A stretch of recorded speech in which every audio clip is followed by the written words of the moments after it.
Itulah luar biasa. Jadi dia beramal bukan lagi atas dorongan akal saja, dorongan cinta. Akhirnya hati dan akal bergandengan tangan menuju Tuhan, menggapai ridhonya. Inilah mukmin sejati.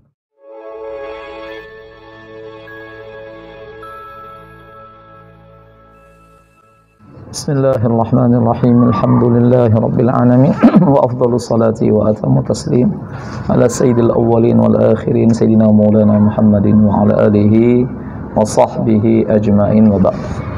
Mana?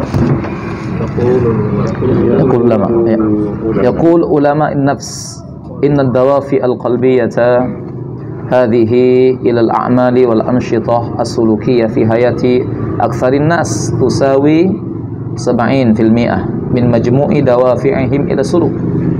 أما الدافع الفكري فيساوي 30% منها. Saya lanjutkan dulu ya. Walau anna nasa kullahum kanu yastajibuna fi a'malihim wa anshitatihim al-ijtima'iyyah liqararati uqulihim wa ahkamiha la ra'aita al-wifaq huwa al-ghalibu ala hayatihim wa la ra'aita thimar at-ta'awuni ad-da'im bainahum qad muddat fawqahum atau maddat fawqahum ruwaqa as-sa'adah wal amni wal aman. Bal ra'aitahum jami'an yadinuna bil wala' at-tam li maulahumul awhad wa huwa Allah azza wa jalla. Walakinna an-nasa kanu wa la yazaluna mundu aqdamil usur yastajibuna li nawazi'ihim al-'atifiyah akthara mimma yastajibun li qana'atihim al-aqliyah wa inna ma yastakhdimul aqlu adatan bi yadi masyairil hubb. Inna ma yastakhdimul aql yaslimul aqlu adatan biyadi masyairil hubbi wal ghadab wal hasad wal karahiyah wal hikd fa huwa yataharraku wa ya'mal walakinna kama yahkumu sultanu hadhil masyair. Jadi katanya ulama tarbiyah, ulama nafs ya, pakar ahli kejiwaan berpendapat bahwasanya pendorong ya hati, perasaan ya, pendorong ya hati dan perasaan terhadap kegiatan, aktivitas, amal, perbuatan ya dalam kehidupan mayoritas orang-orang itu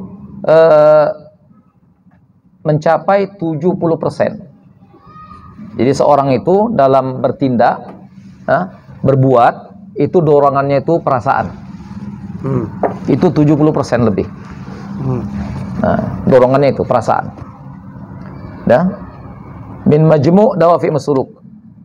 Dari seluruhlah dorongan-dorongan pada diri seorang untuk perbuatan, tindakan, aktivitasnya. Sementara dorongan pikiran, dorongan pikiran, akal sehat itu cuma 30% aja. Jadi umumnya orang-orang berbuat, bertindak itu atas dorongan perasaan, hati dan perasaan. 70% umumnya itu. Jadi hampir mayoritas lah begitu. Sementara tindakan-tindakan yang diambil seorang berdasarkan akalnya, ya, dalam kegiatan, aktivitas, ya, kesehariannya dengan akal itu cuma 30% aja. Begitulah hasil penelitian ulama nafs, tokoh-tokoh pakar kejiwaan, ya, tarbiyah. Walau anna nas, ini kata saya putih ini tanggapan beliau. Walau anna nasa kullahum, andai kata manusia semuanya memenuhi ya dalam aktivitas kegiatan sosial mereka ya memenuhi tuntutan tadi, putusan akal dan ketetapan akal, kau akan lihat bagaimana wifaq, bagaimana keseragaman, keselarasan, kelanggengan, kesepakatan, ya, ittifaq itu. Wifaq itu ittifaq, kesepakatan. Huwal ghalib ala hatim, itulah yang mayoritas dalam kehidupan mereka. Juga kau akan lihat bagaimana thimar ta'awun, buah daripada kerjasama yang terus menerus di antara mereka. Qad maddat fauqahum ruwaqus sa'adah, ya, yang mana dibentangkan di atas kerjasama di antara mereka itu ruwaqus sa'adah, kebahagiaan, keamanan, ketentraman, kedamaian. Itu. La ra'aitahum, bahkan kau akan saksikan, akan lihat mereka semuanya yadinun bil walaitam, mereka semuanya akan berserah kepada Allah, yakin berserah kepada sempurna kepada Allah, kepada Tuhan mereka yang esa, dialah Allah Azza wa Jalla. Hanya saja orang-orang senantiasa, selalu dan senantiasa, sejak dulu-dulunya min aqdamil usur, sejak Nabi Adam, yastajibun liwan izim al-atifiyah, semuanya memenuhi tuntutan daripada atifnya, perasaannya. Udah, aksar mimma yastajibun, lebih banyak daripada memenuhi tuntutan daripada putusan akal sehatnya, qanaatim al-aqliyah. Wa inna ma yastakdimul aqla wa inna ma yastakdimul aqlu adatan biyadi, inna ma yastakdamul aqlu. Hanya saja sesungguhnya ya, dari realita ini, akal itu digunakan, dimanfaati sebagai alat di tangan pengendalinya perasaan senang, benci, hasad, tidak karohiyah, cinta, benci, hasad, kemudian tidak senang, iri hati, wa yataharrak wa ya'mal, akal bekerja, berbuat, yataharrak wa ya'mal, bertindak, akan tetapi sebagaimana yang menentukan itu semua adalah perasaan. Nah, umumnya begitu. Oke. Jadi begitulah memang adanya. Realitanya seperti itu.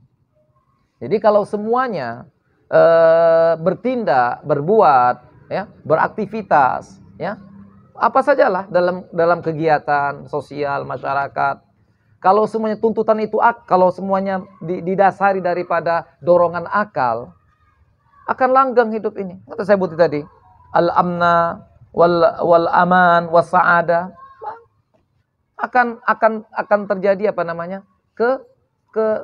keselarasan, kelanggengan, kesepakatan, nggak akan ada pertikaian.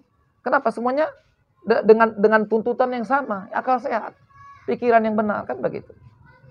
Jadi kenapa kita lihat seperti ini kehidupan kita? Karena tuntutan perasaan.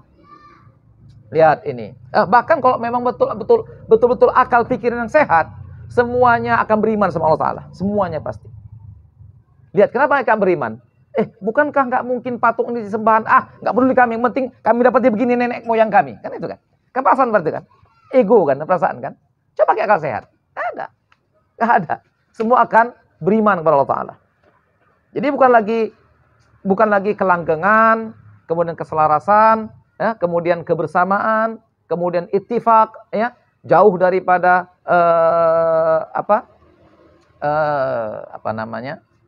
persisian pertikaian, nggak akan mungkin ada persisian. Kenapa? Semuanya sama, ditentukan dengan ketentuan yang sama, baik itu pilihan akal penentunya. Nah, tapi karena masing-masing dengan perasaannya, hatinya, maka beginilah kehidupan kita, beginilah kondisinya, ya kan? Maksud 3 periode itu akal kira atau perasaan itu kira-kira? Dengan berbagai cara. Semuanya perasaan. Hati yang busuk, hati yang kotor. Itu.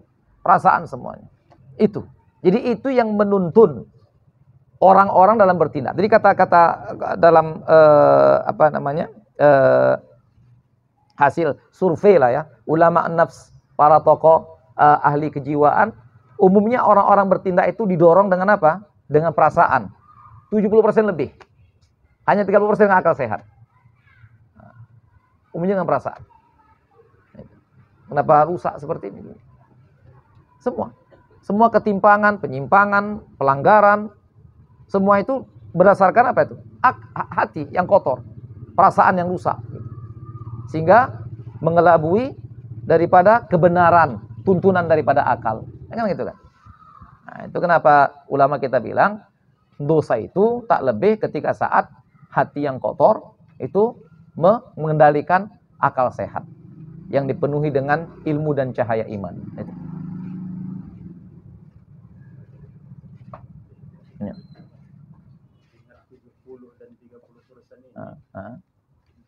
Penelitian ya, hasil penelitian pakar-pakar dan ahli di lapangan. Enggak, apa saja.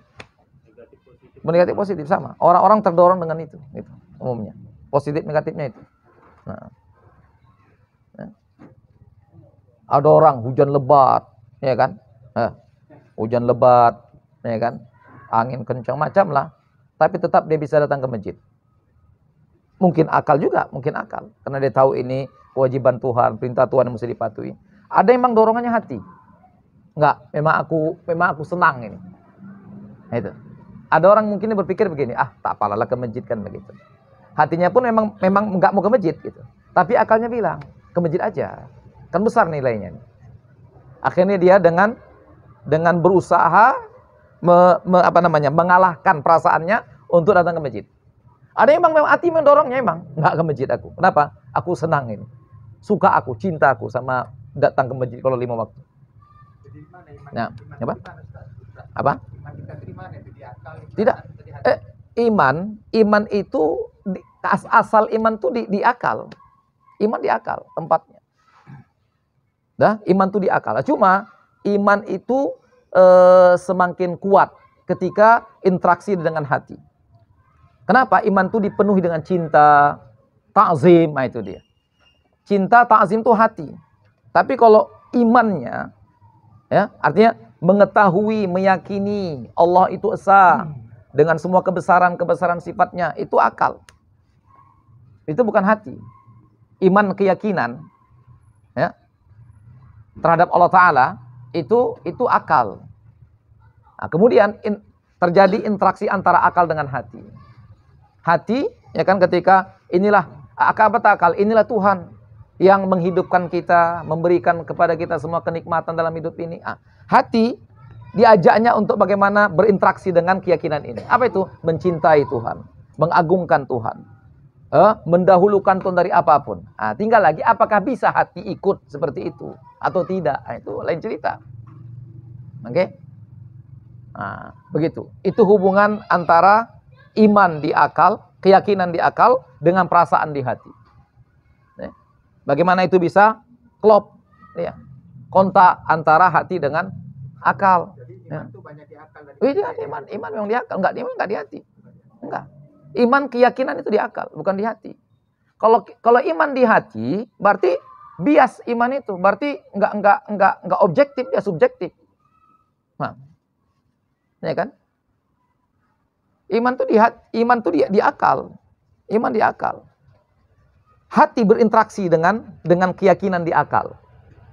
Ini Tuhan yang diyakini dia sebagai Tuhan yang menghidupkan, mematikan, menentukan, mengendalikan, menganugerahkan semua kepada kita. Maka sepatutnya diri kita mencintainya, mengagungkannya, mendahulukannya, berkorban untuknya, mentaatinya, matuinya itu.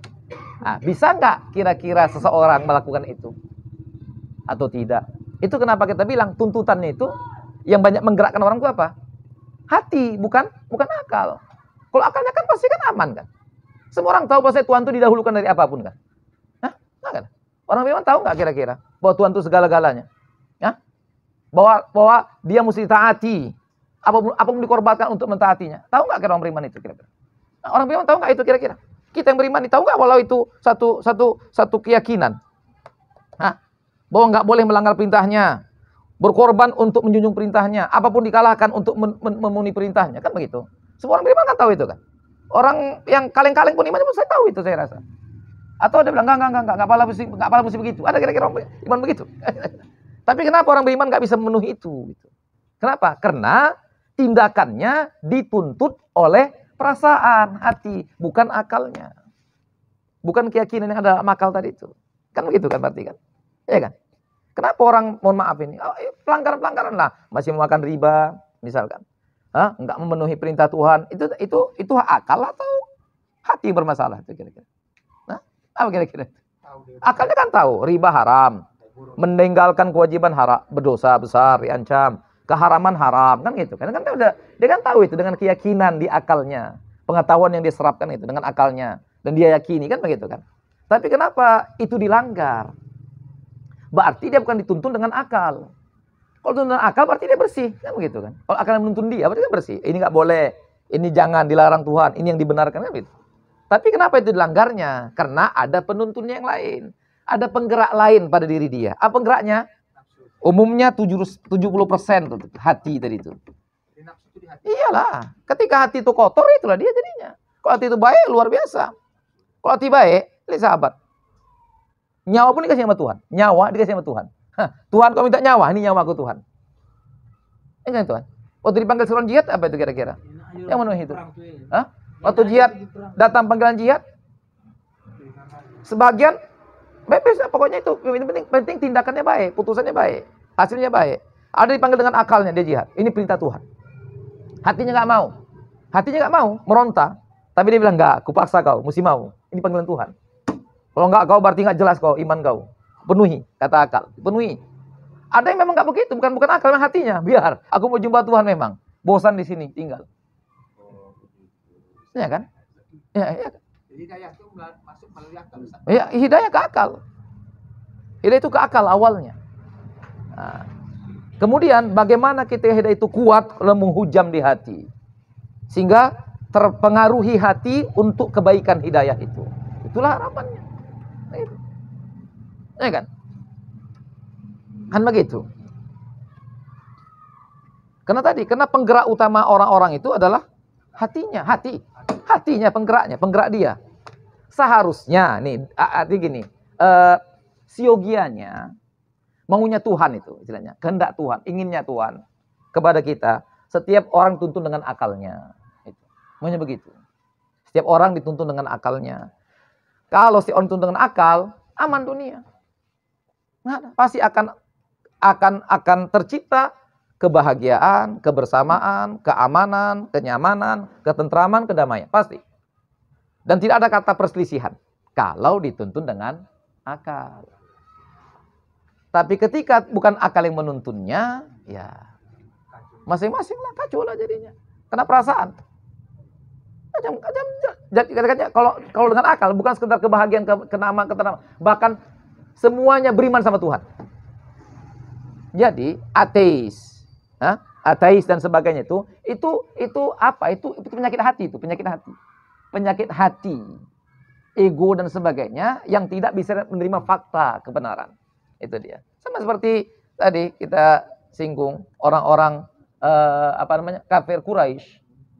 Kan dibilang Tuhan kan, mana mungkin yang kau buat, kau sembah kan begitu? Apa mungkin sesembahan seperti ini? Dia nggak menciptakan apapun, bahkan untuk memindahkan lalat nggak bisa juga dia. Ya kan itu kan? Kata Al-Quran kan, menyindir kan gitu kan? Apa jawaban mereka? Nggak, pokoknya ini kami dapati, ini kami akan tetap jalani. Berarti kan nggak pakai akal kan? Pakai apa berarti yang putuskan ini? Pakai perasaan ego, perasaan. Diamlah kau, banyak cerita kau. Kami dapati begini orang tua kami, emonya begini kami. Itu kan? Apa itu kalau bukan perasaan? Apa itu kalau bukan? Mungkin akal gitu. Kalau akal gini pasti, oh iya betul pula ya. Coba kita kaji dulu sama-sama kita di sini. Cuman akhirnya apa mungkin pula patung jadi Tuhan gitu. Kan gitu pasti kan kalau pakai akal, kan pasti gitu. Cak duduk dulu di sini. Sama kita diskusikan dulu. Mungkin nggak patung nih Tuhan? Nggak mungkin patung nih Tuhan. Begini. Alam ini kan sudah ada gini, alam ini baru gini. Kan gitu kan? Kan pasti begitu kan? Dia celahnya kan. Tapi kan enggak. Jawab mereka? Enggak ada, diam aja kau diam. Inna wajadna alai aba'ana. Kan itu kan? Inna alfaina ala aba'ana. Itu jawaban mereka kan. Udah begini kami dapati sejak dulu. Jadi diam aja kau, enggak usah ajak-ajak kami. Berarti apa itu? Ego dan perasaan. Kan itu. Enggak pakai akal itu. Jadi kalau pakai akal, aman dunia kita nih. Enggak macam gini dunia. Macam surga dunia. Kalau pakai akal. Kalau pakai akal Israel bilang, ini bukan tanah kita nih. Palestina, ambil tanah kalian nih. Kami minta maaf ya selama ini. Assalamualaikum. Itu kalau pakai akal Israel. Tapi nggak begitu. Di Quran itu apalah takkilun itu bukan. Iya deh sama gitu semua lah. Takkilun, tatafakkarun semua lah itu mah. Tatadabbarun. Semua. Dan minta supaya pakai akal semuanya. Cuman misalkan, Pak lihat ini ada dari akal, dari awal nih akal. Mungkinkah nggak ada Tuhan di alam wujud ini yang mengendalikannya? Mungkinkah? Afala ta'qilun, tatadabbarun, afala yanzurun. Kata Allah, mungkinkah? Oke, ada Tuhan. Oke, Tuhan ada. Kemudian ketika Tuhan menempatkan di sini, mungkinkah kita sebagai makhluk hidup ciptaan Tuhan sia-sia tanpa ada panduan, tujuan dan maksud, arti hidup kehidupan sama dengan binatang? Mungkinkah begitu? Ada enggak? Berarti kita beda. Aku lagi beda. Kira-kira Tuhan yang maha sempurna, agung, bijaksana dan sebagainya, nggak memberikan panduan kepada kita bagaimana hidup di dunia ini? Mungkin nggak kira-kira, oh ada panduan. Oke, panduannya kita kenal, kita pahami, kita pelajari. Dengan apa pelajarinya? Dengan akal. Pelajari, diserap semuanya. Ada kewajiban, ada larangan, ada keharaman, kan gitu kan? Ada anjuran, ada ini, dipahami, diserap semuanya. Bagaimana semua itu jadi tuntutan, tuntunan, dan tuntutan dari Tuhan, tuntunan untuk jalan hidup kita. Oke? Nah, bisakah kita jalani semuanya? Bisa jalani semuanya? Kalau pakai akal, aman semuanya. Tapi ternyata nggak pakai akal, pakai hati. Jangankan untuk mengenal, memahami, menerima kebenaran dari Tuhan dan mengamalkannya. Jangan, Tuhannya pun ditolaknya. Nggak ada Tuhan dan nggak ada Tuhan. Ateis, itu penyakit hati ateis itu. Kata ulama kita. Menentang akal sehat. Itu. Kan begitu. Ya kan gitu kan. Begitu juga yang beriman sama Tuhan, kita nih yang muslim-muslim beriman sama Tuhan. Apakah kita bisa menjalankan semua tuntutan Tuhan tadi itu? Enggak juga. Kenapa? Kita dikuasai oleh hati dan perasaan. Daripada akal yang nuntun kita. Kita dituntun sama hati dan perasaan. Kewajiban kita tinggalkan, larangan kita langgar. Kan gitu kan? Umat Islam itu. Tuntun jangan ini dibuatnya, ini lakukan ditinggalkannya, kan gitu kan. Berarti apa? Berarti iya. Hati, perasaan, ketika dia kotor, itu jadinya. Tapi kalau hati perasaan itu bagus, tazkiyah, itulah luar biasa. Jadi dia beramal bukan lagi atas dorongan akal saja, dorongan cinta, dorongan takzim, dorongan pengorbanan kepada Tuhan. Itulah dia. Bukan lagi akal saja. Akal tuh berinteraksi dengan hati yang baik, luar biasa. Hati jadi pendorongnya. Udah? Hati yang baik pendorongnya, bukan semata-mata akal. Hati yang bersih dan baik. Ya kan, berkorban. Ya kan, berjuang gitu kan, bahkan nyawanya pun diserahkannya untuk Tuhan gitu. Nah. Ya. Jadi memaksakan usia di bawah 40 tahun jadi presiden. Iyalah, itu juga. Ya kan, tadi udah kita bilang tadi. Iyalah, wajarlah itu. Hati kotor, ya kan, hati kotor. Sehingga mengelabui segala cara untuk bisa meluskan syahwat, nafsu, yang membelenggu hati yang kotor tadi.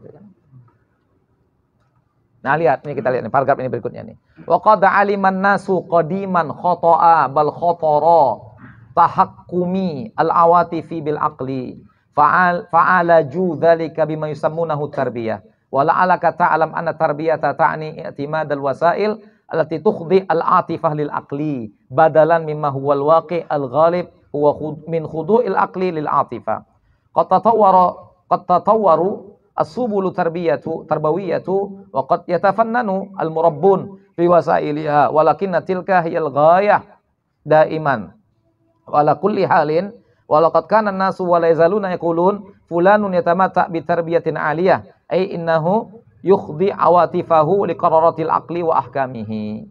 Idza arafna, saya baca lagi, idza arafna hadza falna'lam idzan anal qalba huwal qaidu daiman li'annahul mirjal alladhi taghla fihi al-awatif wal mirjal huwa alladhi yuharrik wa yaqud amal aqlu fa inma huwa mujarradu misbahin yudhi wa min thamma fa huwa malakatun kashifatun kama qalu walaysa taqatan mu'athiratan. Qad aliman nas, orang-orang sejak dulu sudah dapat mengetahui ini, sudah paham dan ngerti tentang ini nih. Macam mana bahaya ini. Orang-orang sudah tahu sejak dulu khotoa, kekeliruan, bahkan bahayanya tahakumil awatif, pengendalian perasaan terhadap akal. Dari dulu sudah merasakan itu, sudah tahu. Fa'ala judzalik, maka mereka tangani itu semua dengan bima yusammuna tarbiyah, dengan melakukan tarbiyah. Itu tarbiyah sebetulnya. Apa tarbiyah coba? Apa tarbiyah? Pendidikan. Apa pendidikan? Apa pendidikan maksudnya? Tadi pendidikan. Untuk bagaimana sikap seseorang itu dituntun dengan nilai-nilai yang dianggap itu benar. Akal kan begitu. Ya kan? Kan begitu kan? Apa tarbiyah? Pendidikan. Apa pendidikan? Mendidik diri kan? Khawatir deh jangan sampai nanti dia berbuat apa yang mau dia, apa tuntutan keinginan syahwatnya, kan begitu. maka dibuatlah tarbiyah. Itulah. Jadi tarbiyah itu hakikatnya bagaimana supaya akal diisi dengan pengetahuan yang benar, itu yang mengendalikan perasaan setiap orang. Itulah dia hakikatnya. Nah, fa'al dzalika bima yusamuna bitarbiyah. Wala ala kata alam anna tarbiyah tatani, dan boleh jadi kau juga paham bahwa tarbiyah itu adalah i'timadul wasail, i'timad bersandar, ya, bersandar kepada sarana-sarana yang bisa menundukkan perasaan terhadap peran akal. Ditundukkan perasaan kepada peran daripada akal. Ya. Badalan mimma huwal waqi. Sebaliknya, yang mewalaki realitanya, ya, realita yang umumnya, ya, itu min khudu'il aqli li ta'atifah. Tapi realita umumnya di lapangan itu malah akal yang tunduk kepada perasaan. Yang tadi 70% pendorong orang itu adalah hati dan perasaan. Ya. Wa qad tatawwar subul tarbiyah. Bisa berkembang, ya. Cara-cara tarbiyah, jalan-jalan tarbiyah, ya. Cara-cara tarbiyah. Wa qad yatafannan al-murabbun, para pentarbiyah, ya, para pendidik juga melakukan aneka ragam sarana-sarana untuk itu adanya. Walakin tilkal hiyal ghayah daiman, tapi itu sebagai apa saja, ghayah saja. Tujuan saja, sebagai tujuan saja. Biasanya sebagai tujuan, selalu sebagai tujuan saja. Wa ala kulli hal, ya. Walaqad kana nas, tapi orang-orang, ya, senantiasa selalu, ya, walakin hiyal ghayah daiman wa ala kulli halin. Akan tetapi akal itu sebagai apa saja, tujuan saja. Tujuan. Tapi realitanya bukan akal yang berperan. Walaqad kana nas ya'walazalun yaqulun. Orang-orang sejak dulu mengatakan, fulan yatamata bi tarbiyatin aliyah. Seseorang, si fulan itu mendapati atau memiliki, ya, meraih tarbiyah yang luar biasa. Itu maksudnya innahu yukhdi awatifahu. Dia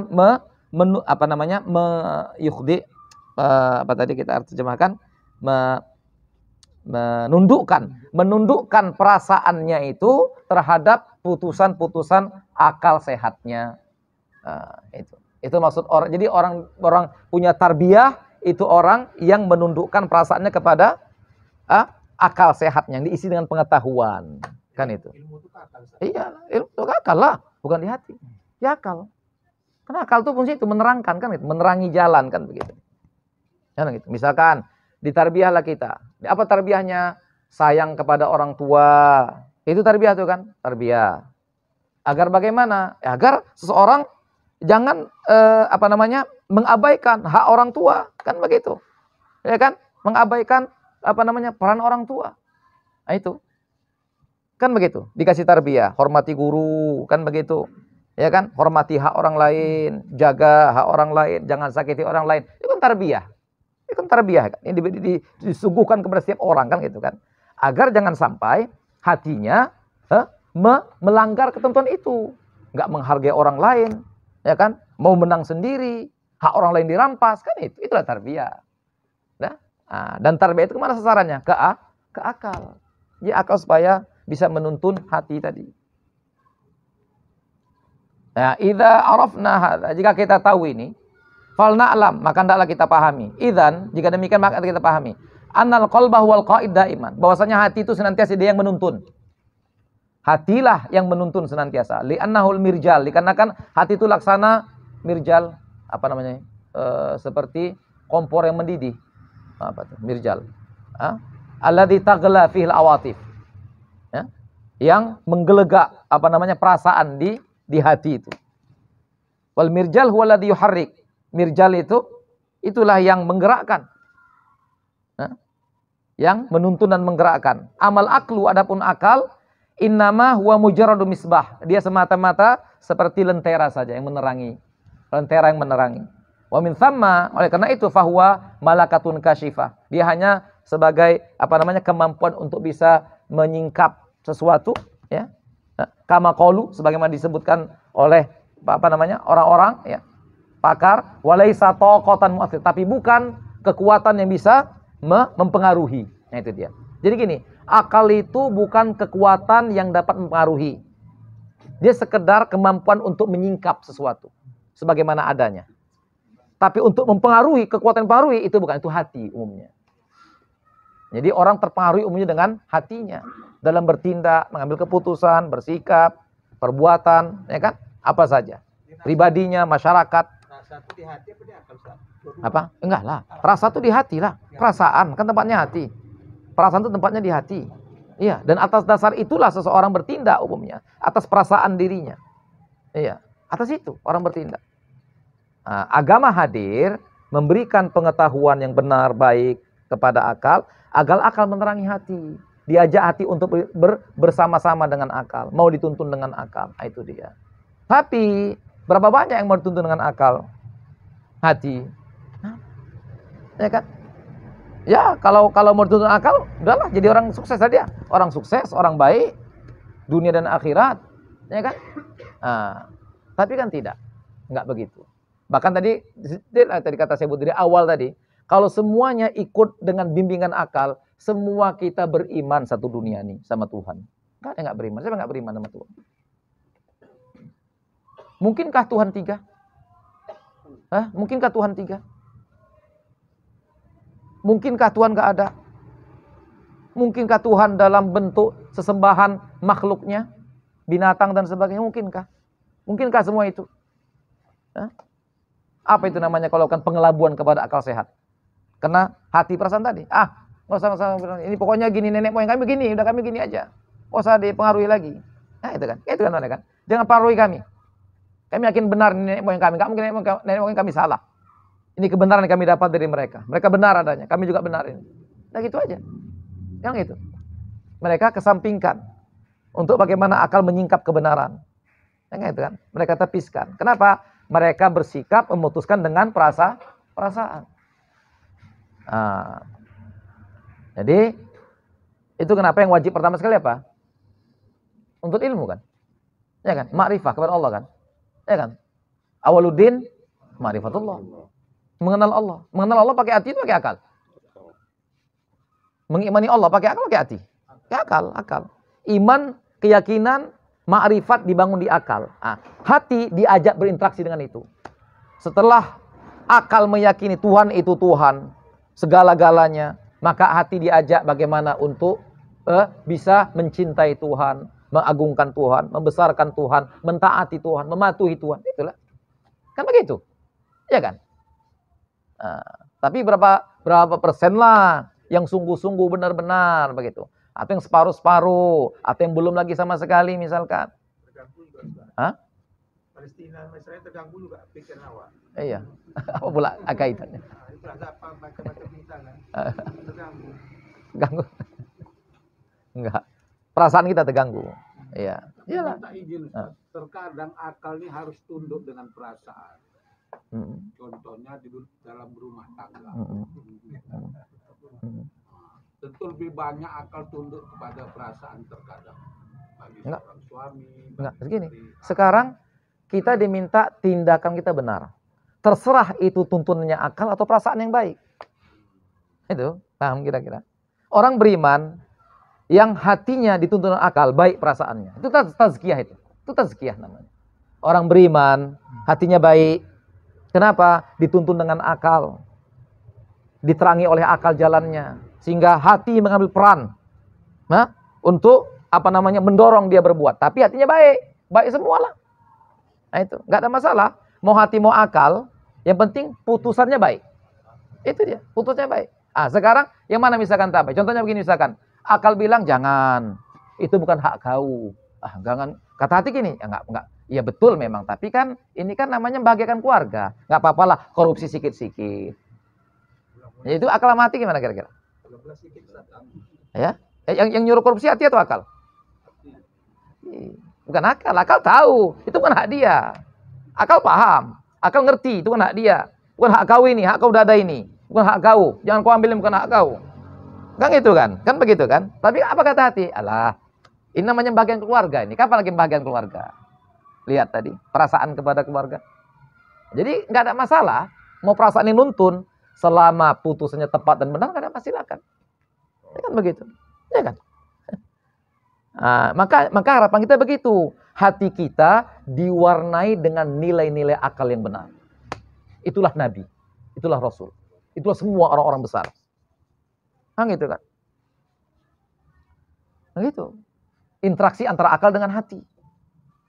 Akal yang sehat, hati yang tercerahkan dengan bimbingan akal. Ketika hati berperan bukan berarti akal tunduk ya. Enggak. Akal nuntun dia. Akal tetap nuntun hati. Tapi pendorongnya bukan lagi akal, udah hati pendorongnya. Macam begini misalkan, akal bilang gini kan. Istirahatlah. Udah juga sholat malam kita. Udahnya. Apa kata? Enggak mau aku. Aku mau semalam suntuk bersama Tuhan. Aku rindu dengannya. Itu. Jadi hati yang bisa dikalahkan dengan akal, bisa dikalahkan dengan hati. Akal akan berikan panduan. Udah cukup lah ini. Mau berapa banyak lagi? Enggak, aku pokoknya enggak mau lepas aku. Nyebut dia. Enggak mau lepas. Kenapa? Ini semua atas dasar cintaku. Bukan lagi semata-mata dengan panduan lentera akal. Tapi sudah dorongan dari hati. Nah itu. Jadi enggak ada masalah. Mau akal, mau hati, selama putusannya baik dan benar, oke. No problem. Enggak ada masalah. Oke. Rumah tangga. Dulu sabar lama sekarang kurang. Jadi hati itu akal kita. Yang mana? Kurang sabar kita jadinya. Iya, sabar itu kan hati lah itu. Sedikit tersinggung. Hati. Ya, gini. Ini cerita kita, akal hati ini. Akal itu menyingkap kebenaran, menuntun kepada kebenaran. Tinggal lagi, apakah diri kita mau ikut atau enggak. Kenapa? Karena tidak otomatis ketika dituntun kepada kebenaran, kita mau ikut. Kenapa? Karena didorong sama hati. Macam contoh kemarin saya sebut. Bukankah akal bilang sama kita transfer pengetahuan? Bangunlah jam 5, ini sholat subuh wajib ini. Itu kata akal sama setiap orang beriman. Siapa yang memenuhi itu? Siapa yang memenuhi itu? Ada dua kemungkinan. Dorongannya ada dua. Memang mungkin akalnya, dikalahkannya perasaannya. Itu yang dituntun akal. Kalau perasaannya dia mau tidur aja. Mau tidur aja perasaan itu. Perasaannya, keinginannya hatinya mau tidur. Tapi dikalahkan sama akalnya. Jangan, kau mesti bangun kau. Ini kewajiban dari Tuhan. Memang hatinya nuntun memang. Memang saatnya aku berhadapan dengan Tuhanku. Aku rindu untuk jumpa sama dia sekarang ini. Paham kira-kira? Terserah yang mana penuntunnya. Tapi tetap dengan keputusan hasil yang baik dan benar. Oke? Dua-dua baik. Dua-dua baik. Yang tak baik itu ketika saat kata akal, subuh kau. Tapi kau tahu ngaji kau, wajib ini subuh nih. Iyalah, tahunya aku. Tapi diamlah kau, sibuk kali pun kau. Orang mau tidur. Apa pula kau kasih pula pencerahan macam gini, orang lagi mau tidur gini. Itu kata hatinya. Akhirnya putusan di tangan hati, dia larut dengan tidurnya. Kan? Kan begitu kan? Betul gak kira-kira? Kan dikalahkan sama akal kan? Hati mengalahkan akal tuh kan? Ketika dia meninggal kewajiban subuh itu kan berarti kan hati dikalahkan dengan akal kan? Maaf. Hati mengalahkan akal kan? Ya kan? Nah, yang bangun subuh ada dua kemungkinan. Mungkin akal pendorongnya mengalahkan perasaannya, atau mungkin memang panggilan perasaan dia melakukannya. Enggak ada masalah. Dua-dua oke. Benar tuh bisa ada di akal, bisa ada di hati, salah. Enggak, benar tuh di akal. Benar tuh di akal. Akal membenarkan, bukan hati membenarkan. Akal membenarkan. Karena akal menyingkap tadi. Akal mujud misbah yudhi, lentera yang menerangi. Itu akal. Jadi yang menentukan salah benar itu akal. Akal ya. Akal. Nilai-nilai Islam di mana dia bersemi? Ya akal lah. Pengetahuan namanya. Kan begitu. Ya kan? Kebenaran itu di mana? Itu kan pengetahuan. Akal lah tempatnya. Tinggal lagi bagaimana hati bisa berinteraksi dengan itu. Bisa nggak hati berinteraksi?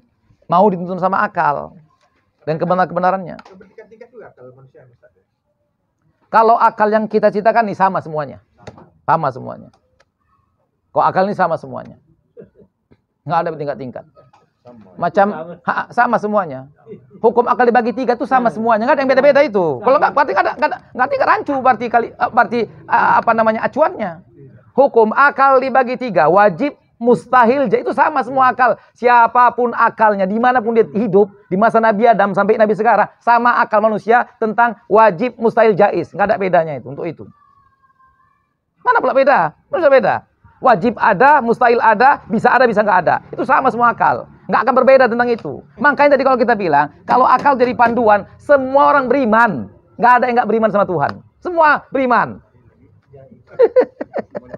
Jadi biar deal Ustaz, contohnya gini lah Ustaz, umpamanya hari mendung, kain di jemuran ada, istri belum pulang, suami ngalah, diturutinya lah perasaannya, diangkatkannya lah kain. Marah lagi ya. Nggak, diturutinya akalnya. Apa itu? Diturutinya Akalnya lah. Kalau hatinya mungkin nggak mau ada gengsi, dia ngangkat jemuran. Itu kan kerjaan bini katanya. Mungkin kan gitu. Itu kerjaan bini, itu kerjaan aku itu. Tapi dikalahkannya egonya. Enggak lah, ini kan nolong istri, sayang sama istri. Ya kan gitu kan. Dikalahkannya akalnya. Bukan, dikalahkannya hatinya. Hatinya yang ego, nggak mau ngangkat jemuran. Akalnya belum ngangkat jemuran. Iyalah, perasaannya lah. Bukanlah. Akalnya bodoh lah. Dia jemuran basah apa dibiarkannya pula. Bodoh lah. Ya kan? Dikalahkannya hatinya. Hatinya mau ngangkat. Kenapa? Ego. Itu kan kerjaan aku itu. Kerjaan bini itu. Kan itu kata hatinya kan. Atau malas dia. Malas. Katakan jangan. Masa pula kau biarkan istri kau udah capek nyuci. Masa harus nyuci lagi diangkat itu. Kalahkan ego kau. Kan itu kata akal. Musim hujan pula lagi. Ya kan gitu. Iyalah. Setiap yang baik dan benar itu akal yang menuntun. Maka tadi itu. Jadi acuan kebenaran itu di akal, bukan di hati. Iyalah. Kan acuan itu kan pengetahuan. Acuan kebenaran adalah pengetahuan. Pengetahuan itu di mana diserap? Di akal, bukan di hati. Tapi kadang-kadang akal dikalahkan hati. Karena hati yang menuntun. Kan kita penggerak tadi. Hati penggerak menuntun. Hati umumnya menuntun berapa? 70%. Akal cuma 30% cuma yang menuntun. Dua macam aja, tapi banyak kali. Hati sama akal. Dua macam aja. Itulah manusia. Bayangkan itu. Itulah manusia. Hakikatnya. Dua macam nih. Ini perkara hati sama akal. Mohon maaf Ustaz. Ini yang sering ada guru macam menyuci, memasak, kewajiban kita suami. Kebanyakan tradisi. Begini. Tadi sebenarnya pengetahuan asalnya. Pengetahuan. Apakah menurut pengetahuan memasak, mencuci, membereskan semua itu apakah kewajiban suami atau kewajiban istri? Nah, itu pengetahuan dulu. Pengetahuan dulu. Apa kata pengetahuan? Ilmu dan pengetahuan tentang itu. Apa kata agama? Kita tanyalah, ini pengetahuan apa? Pengetahuan masyarakat, kebiasaan, adat istiadat, atau pengetahuan agama? Itu. Apa kata agama tentang ini? Kata agama bahwa itu semua kewajiban suami. Itu kata agama. Dan kalau istri kau nyusui anakmu, kau bayar dia kalau dituntut sama istrimu. Itu kata agama. Nah itu. Itu kata agama. Itu kata, memang kena semua memang. Ini kata agama. Itu kata agama. Jadi anak yang kau susui sama binimu itu bukan kewajiban binimu. Itu kewajibanmu. Dah, istrimu tidak berhak untuk menyusui. Kalau dia menyusui dengan sukarela, berterima kasih. Kalau dia minta bayar, kau bayar. Nah, itu kata pengetahuan. Itu kata pengetahuan di akal.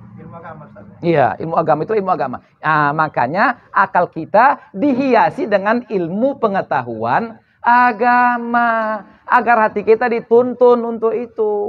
Itulah dia. Tolabul ilmi faridotun ala kulli muslimin. Minal mahdi ilal lahdi. Sampai mati ditalkinkan lagi. Nah. Itulah pengetahuan, itulah ilmu. Kita pakai ilmu itu segala-galanya. Fadlul alim alal abid kafadli ala adna minkum, kata Nabi. Kurang apa lagi? Kenapa? Karena dia pemandu kebenaran. Keutamaan orang berilmu dengan yang tidak berilmu seperti keutamaan diriku dengan yang terendah-rendah orang beriman di antara kalian. Bayangkan Nabi bandingkan dirinya dengan serendah orang beriman. Itu fadlul alim alal abid. Kena semua. Ya kan? Kan begitu. Nah itu kenapa kita wajib ditarbiyah. Dengan apa? Dengan pengetahuan agama. Agar akal kita berisi nilai-nilai pengetahuan agama. Dialah pemandu kepada kebenaran. Walaupun realita di lapangan terkadang akal dengan pengetahuan agama itu dikalahkan dengan tuntutan hati yang kotor. Sholat ditinggalkan. Kewajiban diabaikan. Larangan Tuhan dilanggar, ya kan? Bilang Tuhan jangan makan riba, dimakannya juga riba. Jangan korupsi, dikipas juga korupsi. Apa itu? Akal itu. bukan akal itu. Mana pula akal? Akalnya tahu bahwa itu, akalnya dihiasi dengan pengetahuan bahwasanya itu haram, itu dilarang agama, itu diancam dengan neraka, berdosa kau, kata akal. Tapi dibuatnya juga. Berarti apa itu? Siapa yang nuntun dia? Siapa yang nuntun dia? Hatinya yang kotor. Nah, kita diharapkan begini, diharapkan ketika akal berisi dengan pengetahuan agama yang benar, kemudian diinfokannya ke hati.